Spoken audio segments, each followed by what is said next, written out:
Bismillahirrahmanirrahim. Assalamualaikum warahmatullahi wabarakatuh. Waalaikumsalam warahmatullahi wabarakatuh. Alhamdulillah wassalatu wassalamu ala Rasulillah wa man tabi'ahu ila mawwala. Raditu billahi rabban wa bil islami dinan bi Muhammadin nabiyya wa rasulullah. Alhamdulillah, segala puji kepada Allah, berikan kepada kita nikmat iman, nikmat Islam. Allah tetapkan iman kita, Allah kuatkan Islam kita. Dan salam kepada Nabi Muhammad SAW. Allah jadikan kita menjadi umatnya yang terbaik, yang itu sunnah Nabi, seperti akhlak dan sirah Nabi. Kita menyatakan syafaat dari Rasulullah dan masuk surga bersama Rasulullah Sallallahu Alaihi Wasallam. Amin, amin ya rabbal alamin. Insyaallah pada pagi hari ini kita akan mentadabbur, mencari konsep hidup yang terdapat dalam surah Al-Kautsar, karena berkaitan dengan Idul Adha, berkaitan dengan hari Kurban. Apa hubungan antara surah Al-Kautsar dengan penyembelihan korban dan dengan Idul Adha? Itu hal yang sangat penting kita pahami daripada surah tersebut. Wabillahi minasyaitonir rajim. Bismillahirrahmanirrahim. Inna a'tainakal kautsar fasholli li rabbika wanhar inna syani'aka huwal abtar. Sadaqallahul azim wa sadaqa rasuluhun nabiyul karim wa nahnu ala dzalika minasy syahidin. Amin amin ya rabbal alamin. Inna a'tainaka al-kautsar. Inna, sesungguhnya kami, a'tainaka, memberikan kepada kamu, al-kautsar, nikmat yang al-kautsar. Ada yang mengatakan telaga al-kautsar yang nanti ada di dalam surga. Tapi juga ada yang mengatakan al-kautsar bermakna adalah nikmat yang banyak. Sebab Mujahid mengatakan al-kautsar daripada kasura yang suruh kasrah, kemudian al-kautsar sesuatu yang banyak. Maka inna a'tainaka al-kautsar, kami telah memberikan kepada engkau al-kautsar. Fasholli, maka dirikanlah sholat, li rabbika, kepada Tuhan engkau, wanhar, dan berkorbanlah. Inna syani'aka huwa al-abtar. Sesungguhnya syani'aka, siapa saja yang memusuhi engkau, siapa saja yang melawan engkau, inna syani'aka huwa, maka dia al-abtar, maka dia akan gagal. Konsep ini adalah, surah ini sebetulnya memang berkaitan dengan hari raya Kurban. Tetapi konsep dalam surah ini sebetulnya adalah konsep sebuah perjuangan, sebuah konsep kehidupan di dalam siapa saja yang ada dalam kehidupan ini untuk mencapai kemenangan. Siapa saja orang yang akan mencapai kemenangan, maka diperlukan sebuah konsep perjuangan. Perjuangan memerlukan sebuah pengorbanan, itu konsepnya. Dan bagaimana kita mempergunakan apa yang kita punya adalah untuk perjuangan dan pengorbanan agar kita akan menang. Dan semua kawan kita, siapa benci engkau akan kalah. Terkadang misalnya inna a'tainaka. Pertama inna, sesungguhnya kami a'tainaka, memberikan kepada engkau. Di sini yang pertama konsep pemilikan. A'taina, kami yang memberikan ka kepada engkau. Jadi apa saja yang kita miliki hari ini, baik harta, baik pangkat, baik kedudukan, baik pikiran, baik badan, inna a'taina ka, kamilah yang memberikan itu semuanya kepada Allah. Konsep pemilikan. Berarti kita hanya mendapat kewajiban untuk mempergunakan apa yang Allah berikan sesuai dengan apa yang Allah arahkan. Jadi inna, jadi apa yang kita punya memang kita yang dapat. Tapi jangan sampai kita merasakan apa yang kita dapat itu milik kita sepenuhnya. Karena itu milik Allah. Inna, kami, sesungguhnya kami yang manusia, a'taina, kami yang memberikan kepada engkau. Kami memberikan. Apapun yang kau dapatkan yang sebanyak-banyaknya, al-kausar, harta yang banyak, kedudukan yang hebat, ilmu yang banyak, tenaga yang kuat, pikiran yang cemerlang, nahnu kami inna a'taina al-kausar. Maka kenapa Mujahid, seorang tabi'in, mengatakan al-kausar makna al-khair al-kasir. Al-khaisar al-khair al-kasir. Wa hadha tafsir yang lahu li'anna al-kausar min al-kasrah wa huwa al-khair al-kasir. Dalam tafsir As-Suyuti Durrul Mansur disebutkan bahwasanya termasuk Mujahid, Sa'id bin Jubair, Ibnu Abbas mengatakan bil kausar wa al-khair alladhi a'tahu Allah, yaitu kebaikan-kebaikan yang diberikan oleh Allah kepada seorang. Walaupun hampir semua kitab tafsir yang kita dapatkan, apa al-kausar adalah nahrun, satu sungai yang dikatakan al-kausar nahrun a'tanihi rabbi azza wa jalla fil jannati alaihi khairun kasir taruddu alaihi ummati yaumil qiyamah aliyatu wa yadal kawakib. Satu sungai yang ada dalam surga, yang pada sungai itu banyak kebaikan-kebaikan, yang mana aliyatu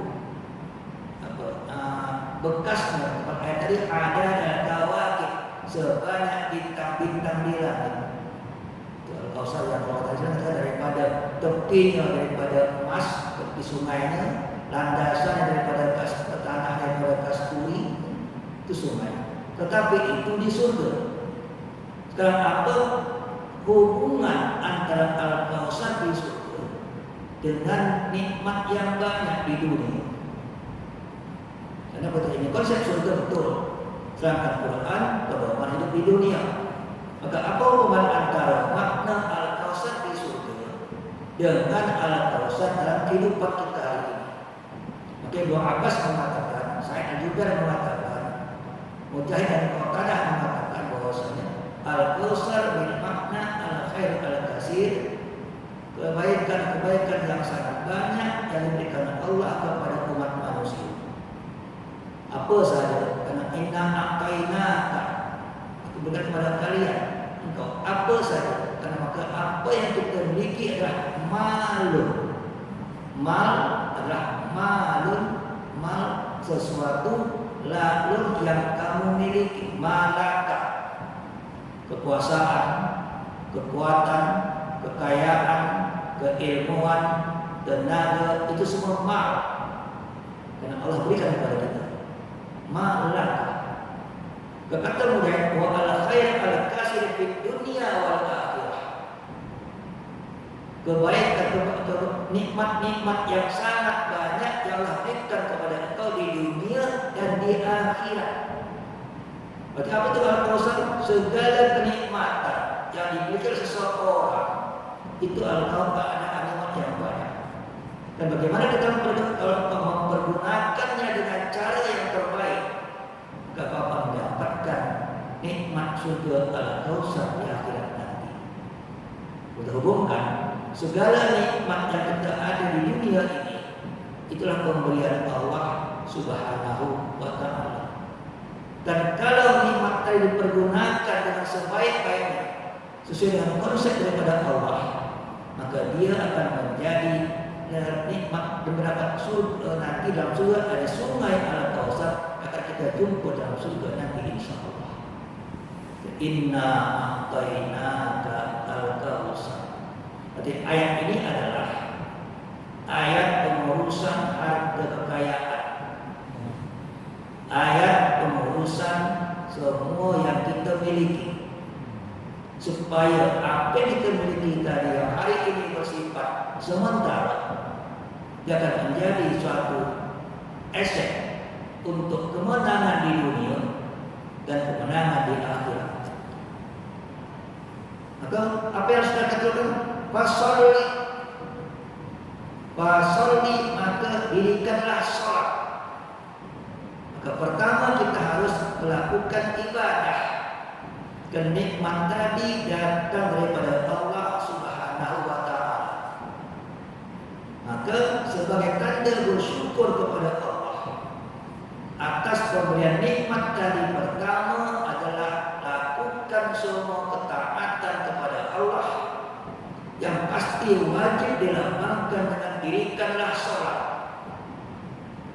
Kau dapat puasa, bersyukur sama Allah. Kau dapat harta, bersyukur sama Allah. Pertama konsep kesyukuran adalah engkau tidak boleh meninggalkan kewajiban-kewajiban yang Allah berikan kepada kita, yang Allah wajibkan kita dalam hidup ini sebetulnya. Dan kewajiban-kewajiban tadi adalah di antara kewajiban yang paling penting adalah mendirikan sholat. Maka fasolli, kalau kau dapat nikmat, kau dapat harta, dapat kekayaan, dapat pangkat segala macam, fasolli, maka dirikanlah sholat. Kenapa? Karena sholat adalah kewajiban yang wajib pada setiap orang hamba Allah. Kita tahu sholatnya Nabi Adam sampai umat Muhammad semua ada konsep sholat. Adam sholat 2 rakaat misalnya, maka sholat adalah konsep bersyukur kepada Allah yang harus dapat dari setiap hamba yang dapat nikmat daripada Allah Subhanahu wa ta'ala. Ini fasolli. Tapi makna sholli juga, kalau kata Mujahid mengatakan makna sholli adalah washkur li rabbik.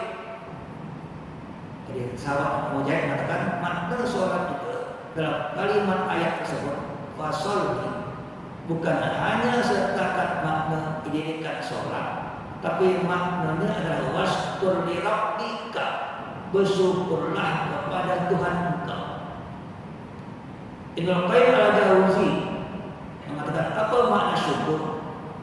Makna syukur adalah mempergunakan segala macam nikmat yang diberikan dengan sesuai dengan perintah si pemberi nikmat, kita bersyukur. Mempergunakan nikmat yang diberikan sesuai dengan si pemberi nikmat. Mempergunakan kuasa untuk menolong rakyat, menolong orang lain, tanpa untuk membantu suatu yang lain, menjadikan keadilan di masyarakat, itu berarti bersyukur dengan kuasa. Mempergunakan harta untuk menolong orang lain, ketika pakai dengan sebaik-baiknya, itu bersyukur dengan harta. Mengajar orang lain, maka itu bersyukur dengan adanya ilmu, itu bersyukur dengan ilmu. Kita dapat menolong orang lain yang tak punya tenaga, orang lain kita punya tenaga, bersyukur dengan tenaga yang diberikan kepada kita. Jadi konsep bersyukuran adalah mempergunakan nikmat tadi semuanya pada sesuatu yang sebagaimana yang Allah arahkan dalam pemakaian nikmat. Pemakaian nikmat itu dalam konsep Islam, pertama, syukur nikmat, mempergunakan nikmat dengan keperluan. Apa yang kita perlukan dalam hidup kita pergunakan setakat keperluan. Harta untuk keperluan hidup. Nah, tapi di sana ada lagi kewajiban harta. Harta ada wajib zakat. Sana ada istilah zakat, kewajiban menolong orang lain yang memang susah. Orang-orang yang susah. Kenapa? Karena ada hadis mengatakan ma'azumat. Kalau banyaklah nikmat Allah kepada seorang hamba, maka banyaklah kewajiban dia untuk menolong orang lain. Ma'azumat nikmatullah alal abdi illa kasrat hawaijan nasi ilaihi faman tahawana bihi arada tilka nikmah lizawal. Barang siapa mendapat nikmat yang banyak daripada Allah kepada seorang hamba, maka banyaklah keperluan manusia yang lain dibebankan kepada dia. Ma'azumat nikmatullah alal abdi illa kasurat hawaijan nasi ilaihi. Pada waktu seorang mendapat nikmat yang banyak, maka pada waktu itu akan banyaklah kewajiban dia untuk menolong orang lain sesuai dengan besarnya nikmat yang diberikan kepada dia. Faman tahawana bihi, barang siapa yang tidak mempedulikan mereka yang perlu kita tolong, arada tilka nikmah lizawal, maka perbuatan tersebut akan memudahkan, Allah akan menghilangkan nikmat yang ada pada orang tersebut. Hadis Ibnu Hibban. Bayangkan, daripada banyak engkau punya kuasa, banyak engkau tolong orang, banyak punya ilmu, banyak engkau ajar orang, banyak engkau punya harta, banyak tolong orang. Itulah cara mensyukuri nikmat. Menolong orang ada kewajiban untuk orang lain, ada kewajiban untuk masyarakat lebih banyak, ada kewajiban untuk agama, kewajiban untuk dakwah, kewajiban untuk perjuangan umat Islam. Itu semua kewajiban. Tak berhenti kewajiban. Malah kalau individu kita dapat pahala individu, kita sedekah dapat pahala sedekah. Kalau kita lebih tinggi memberikan sesuatu untuk wakaf, untuk perjuangan umat, untuk agama, menjadi amal jariah. Daripada pemilikan tadi, dia menjadi amal jariah. Dengan ilmu yang banyak, amal jariah ilmu, membuat inovasi. Seorang yang punya kepakaran membuat inovasi amal jariah dengan ilmu. Contoh Al-Khawarizmi, seorang ulama Islam yang menciptakan angka 1, 2, 3, 4, 5, 6, 7, 8, 9, 10. Karena waktu Romawi yang baru tak ada angka macam itu. Itu pakai Romawi angka nomor, kami itu 1 berdiri maka garis. Tak ada angka 1, 2 macam hari ini. Itu semua Al-Khawarizmi yang menjadikan. Hingga dia menemu angka sifar. Dulu tak ada sifar. Al-Khawarizmi, bayangkan. Selama ada orang memakai angka sifar, selama orang memakai tulisan yang direka dengan 1, 2, 3, 4 hari ini, selama itu dia mendapat pahala amal jariah keilmuan. umat. Imam Ghazali yang mengarang kitab Ihya Ulumuddin, selama orang membaca kitab dia dapat pahala amal jariah. Ini konsep. Itu sedekah amal jariah dengan ilmu, amal jariah dengan teknologi.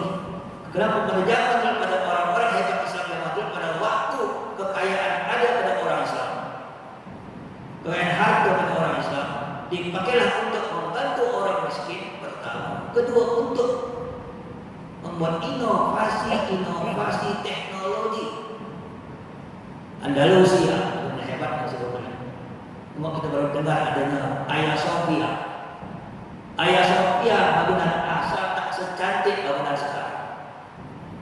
Pada waktu Roman Empire di Istanbul berkuasa membuat sebuah gereja Hagia Sophia, tak macam yang hari ini, kecil.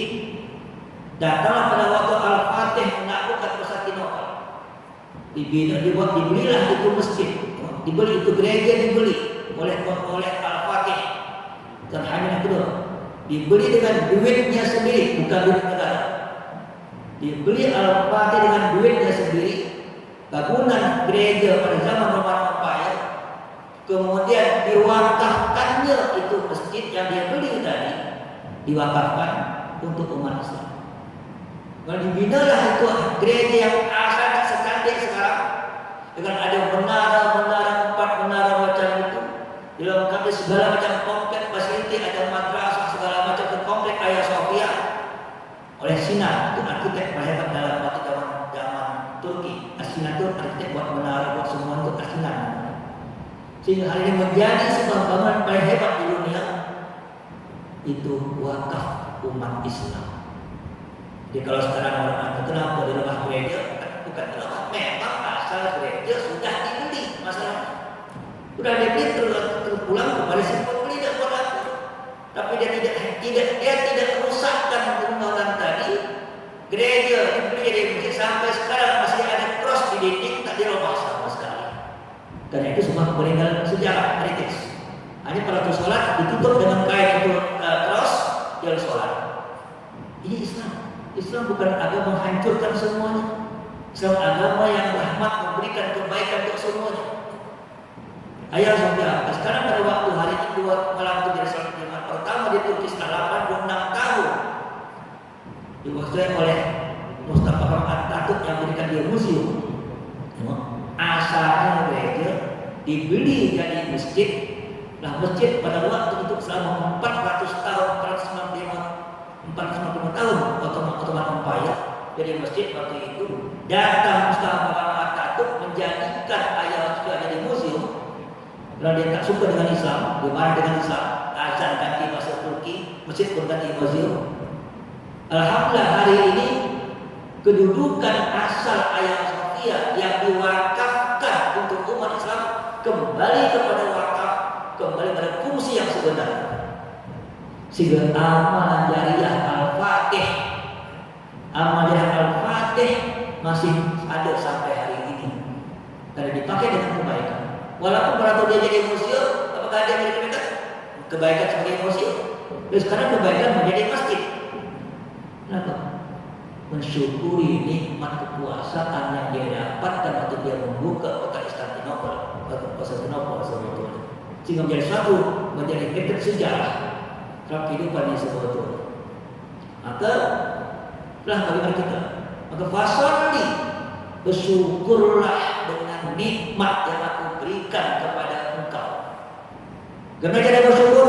Mempergunakan nikmat sesuai dengan keperluan hidup engkau.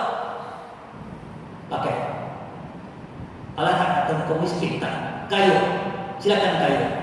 Kayu wajib, mewah dapat boleh. Kayu itu wajib, kalau tak kaya tak boleh haji, tak kaya tak boleh zakat, tak kaya boleh bantu orang. Kekayaan bukan hal yang diperlukan misalnya. Tapi jangan sampai kekayaan engkau merusak engkau. Kekayaan dunia harus dapat menjadi kekayaan akhirat. Kekayaan dunia harus dapat menjadi kekayaan akhirat. Kaya dunia, kaya akhirat. Jangan miskin, kalau jangan kaya dunia, miskin akhirat. Kalau takut miskin dunia, kaya akhirat. Yang paling teruk udah miskin dunia, udah miskin akhirat. Kaya dunia, kaya akhirat. Kalau tak miskin dunia, kaya akhirat. Jangan sampai kaya dunia, miskin akhirat. Jangan sampai lagi miskin dunia, miskin lagi di akhirat. Ini konsep hidup. Gimana kau kaya dunia, kaya akhirat? Harta kau pakai setakat engkau perlu. Karena di atas keperluan namanya mubazir. Di atas keperluan namanya bermewah-mewah, musrif, israfah. Itu di atas keperluan. Kalau engkau perlu 10, engkau pakai 20, itu namanya pembaziran. Kalau engkau perlu 10, pakai 10, itu namanya keperluan. Hari ini kita lebih banyak memakai harta bukan untuk keperluan, memakai harta lebih banyak untuk keinginan. Kalau keinginan akan masuk dalam konsep pembaziran. Kalau keperluan akan jadi suatu konsep sedekah kepada diri kita, kepada keluarga kita, itu namanya keperluan. Setelah keperluan kau selesai satu orang, berikan keperluan itu kepada orang lain yang memerlukan. Akan kau boleh tolong satu orang, silakan. Oh, tambah. Duit ada 10.000, pemakaian ada boleh 6.000. Berarti ada 4.000 yang bagi kau perlu untuk tolong orang lain. Naik lagi, duit ada 20.000, ada 15.000. Keperluan 6.000 atau 7.000. Berarti boleh tolong 2 orang, satu 2 orang, satu 2 orang. Duit nambah lagi 20.000, berarti ada boleh tolong orang 3 orang. Tambah banyak nikmat akan menambah banyaknya engkau tolong orang. Bukan tambah banyak atau pakai seperlunya, berikan sebanyak-banyaknya. Pakai seperlunya, berikan sebanyak-banyaknya. Bukan pakai sebanyak-banyaknya, berikan baginya. Ini konsep. Sampai tingkat wanhar. Washolli li rabbika wanhar. Sampai tingkat kepada wanhar, engkau melakukan pengorbanan. Bayangkan. Sunnatullah. Siapa yang sampai tingkat hartanya, kuasanya, ilmunya untuk pengorbanan agamanya atau apa yang diinginkannya, dia akan menang. Tanpa pengorbanan tak akan ada kemenangan. Bayangkan, tengok zaman dulu bagaimana menang Islam. Pada waktu Islam menang, karena semua sahabat hanya berpikir bagaimana saya mempergunakan apa yang saya miliki untuk pengorbanan. Bayangkan, ini konsep. Abu Bakar As-Siddiq hampir 90% hartanya untuk tolong orang, untuk agama. Umar bin Khattab 50% hartanya untuk agama. Ini menjadi sahabat 30% dipakai, 30% disimpan, 30% diberikan untuk menolong orang. Itu minimum. 30% pakai, 30% simpan, 30% untuk orang lain. Kalau perlu agama, kalau agama berikan semua. Ini konsep atau waktu sampai tingkat pengorbanan pasti akan mendapatkan kemenangan.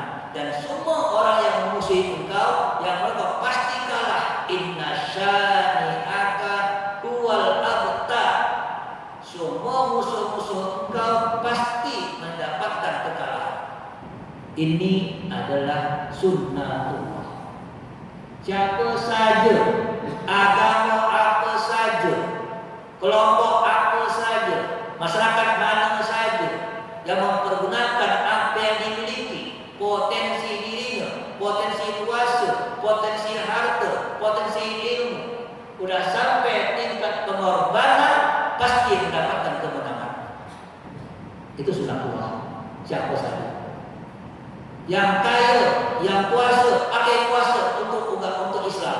Yang kaya, pakai harta untuk Islam. Yang ada ilmu, pakai ilmu untuk inovasi untuk umat Islam. Kemenangan akan di tangan. Ini sunnatullah.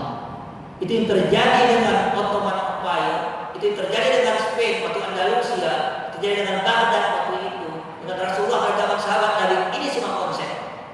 Memakai apa yang ada tenaga, pakai tenaga, ada ilmu, pakai ilmu, ada kuasa, pakai kuasa. Dengan satu konsep, aku hanya berikan untuk agama dan perjuangan umat. Untuk orang dulu, kalau bersatulah orang kaya dan orang ilmuwan, Kuasa, harta, ilmu bersatu, kejayaan tangan kita. Kuasa, ilmu, harta bersatu, tiga-tiga ini kekuasaan di tangan kita. Memang hari ini siapa yang banyak? Kenapa orang yang menang? Siapa orang kafir? Kenapa mereka kafir? Kita cek hari ini. Siapa paling banyak menolong orang kafir? Siapa orang kaya yang paling banyak menolong mereka? Warren Buffett daripada Berkshire Hathaway, dia mempergunakan 99 hartanya untuk kemanusiaan. Warren Buffett mempergunakan 99 hartanya untuk menolong orang, menolong agama.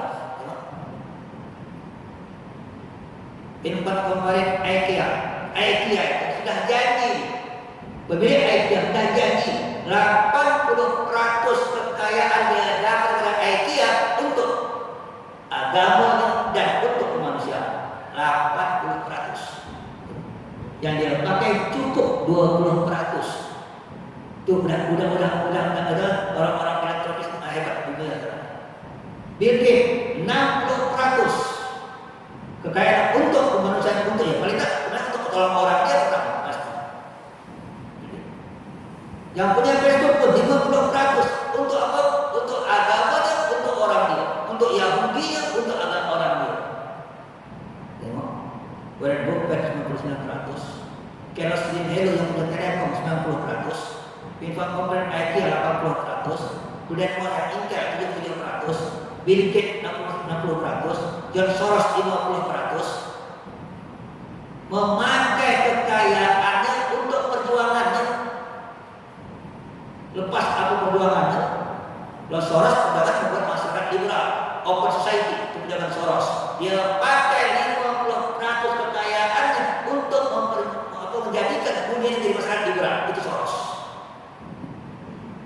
Menang kan? Tengok orang Islam. Mana hari ini raja-raja Islam, raja-raja di Timur Tengah yang berikrar, saya memberikan 50% atau untuk umat Islam. Yang ada beli hiburan, tempat hiburan, yang ada beli seni-seni lukisan, yang ada mana untuk paling banyak berbuat untuk agamanya, untuk masyarakatnya, untuk perjuangannya. Mereka, kalau mereka menang, jangan salah sunnatullah. Kalau mereka hari ini menang, jangan salah sunnatullah. Mereka yang wadham, mereka yang membuat ayat tadi. Kita hanya berkorban kambing setahun sekali. Mereka konsep ini. Maka adanya korban kambing, korban lembu yang takut sebetulnya untuk memberikan jiwa pengorban berumat Muhammad sepanjang hari. Maka umat ini kewajiban, pengorbanan itu kewajiban. Maka untuk memberikan nilai pengorbanan, untuk mendidik jiwa pengorbanan, ada sekolah korban hari raya Idul Adha, itu sekolah. Itu sekolah untuk mendidik kita terbiasa untuk korban. Maka dalam fikih Abu Bakar As-Siddiq, orang yang paling kaya, orang kaya macam Nabi, tidak pernah berkorban untuk hari raya Idul Adha. Abu Bakar As-Siddiq tidak pernah korban untuk hari raya, tapi pengorbanan dia setiap hari. Ditolong orang, bayangkan waktu Bilal sedang disiksa, kata Abu Bakar, ditanya sama tuannya, berapa engkau jual nih budak hamba saya nih? Kata tuannya, aku jual engkau 500 dirham. Bayangkan, 500 dirham, setengah kg emas. Padahal harganya hanya 5 dirham begitu. Semua dinaikkan, saya tak beli. Tapi berapa? Aku beli sekarang juga. Ada 9 orang seharga setengah kg emas yang diberikan oleh Abu Bakar, penebusan dirinya dari orang Islam. Semua harta untuk umat, semua harta untuk perjuangan. Walaupun dia tidak pernah patok korban. Kenapa? Karena dia sudah berkorban setiap saat. Tapi hari ini kadang-kadang umat Islam yang kaya punya kuasa korbannya pada hari Idul Adha. Lepas tak korban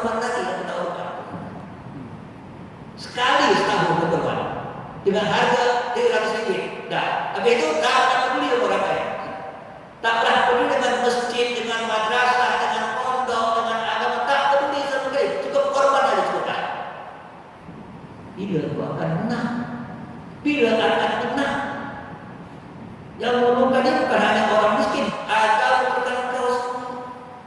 Kenapa mereka menang? Mereka yang berkorban. Bayangkan, aku kan ini ayatnya. Kalau engkau maka inna syani'aka huwal abtar. Siapapun yang akan bersama engkau, akan bertanding dengan engkau, akan bersama. Kalau untuk mengalahkan dia, kalau sampai tidak berkorban, pasti dia kalah.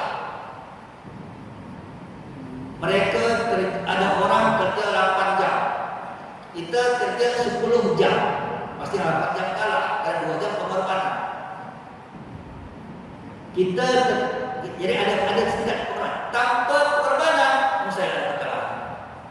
Ini konsep kehidupan sebetulnya. Maka inna a'tainaka al-kautsar fasalli li rabbika wanhar inna syani'aka huwal abtar. Adalah surah memberikan kepada kita ini sunnatullah kemenangan.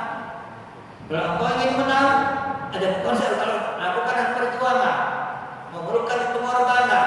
Apa yang berkorbankan, apa yang kau miliki, baik harta engkau, kuasa engkau, memberikan.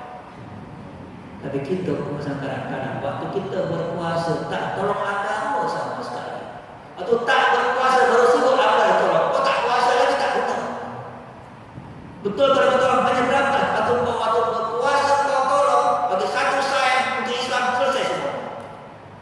Ini kadang-kadang waktu punya kuasa tak pikir Islam sama sekali. Pikir harta, pikir kedudukan, pikir pangkat.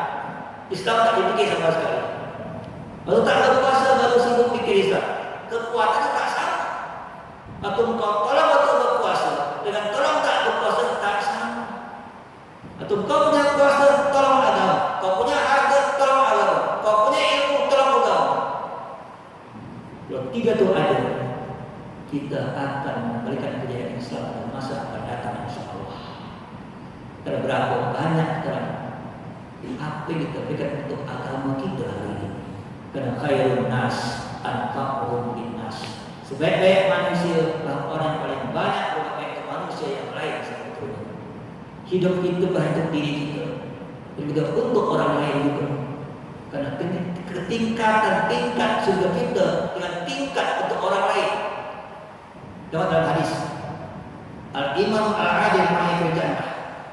Pemimpin yang adil bersama aku di surga. Pemimpin At-Tajir As-Sadiq ma'i fil jannah. Peniaga yang jujur bersama aku di surga. Peniaga yang kaya. Anak yatim fil jannah dihakada. Orang anak yatim akan bersama aku di surga. Anak yatim dalam orang dengan tenaganya. Kahul yatim dengan tenaga. Pemimpin yang adil dengan kuasanya. At-Tajir dengan hartanya. Tingkatan surga terpulang pada berapa banyak pengorbanan engkau dengan apa yang kau miliki untuk umat, untuk agama dalam Islam ini juga menjadi orang-orang yang terbaik di sisi Allah Subhanahu wa taala sebetulnya. Inilah konsep.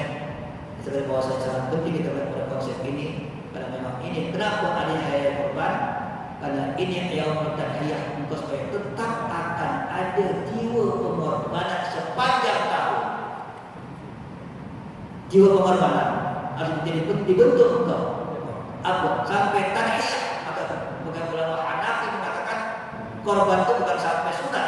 Sunat muakkad ada memfardukan oleh Hanafi. Supaya mendidik jiwa korban tadi. Malam lahu sa'at dan malam bid'ai Balik-balikuna Barang siapa yang memiliki kelapangan dan dia tidak berkorban, jangan dekat-dekat dengan tempat masjid kami ini, kata Nabi. Artinya kalau engkau umat Muhammad, pikirkan umat. Kalau engkau umat Muhammad, pikirkan agama. Kalau engkau umat Muhammad, buat sesuatu untuk umat.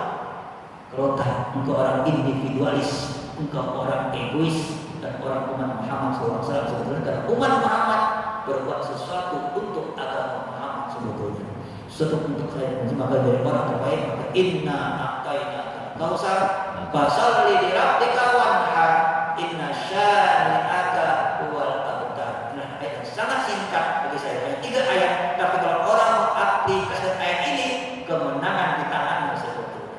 Memakai ayat ini, inilah ayat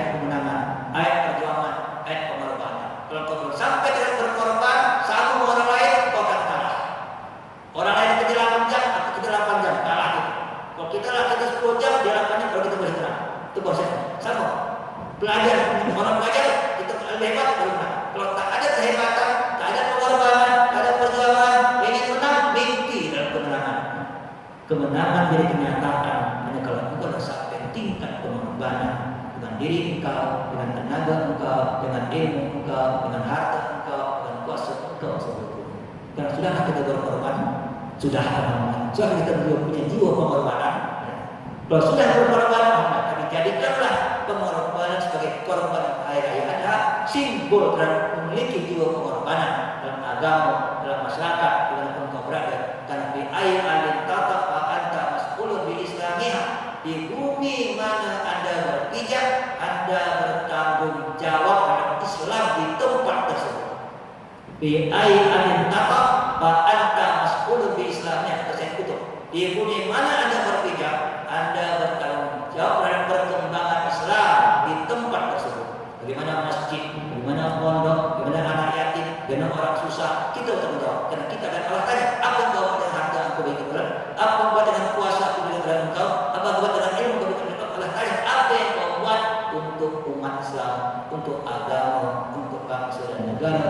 Jadi kita jadi orang-orang yang terbaik untuk ini sebetulnya. Sudah bagi gambaran tentang apa itu konsep hidup daripada Ustaz tadi. Konsep perjuangan kemenangan hanya dicapai kalau sudah sampai tingkat kita mencapai tingkat pengorbanan. Tanpa pengorbanan tidak akan mungkin ada kemenangan sebetulnya. Wassalamualaikum warahmatullahi wabarakatuh.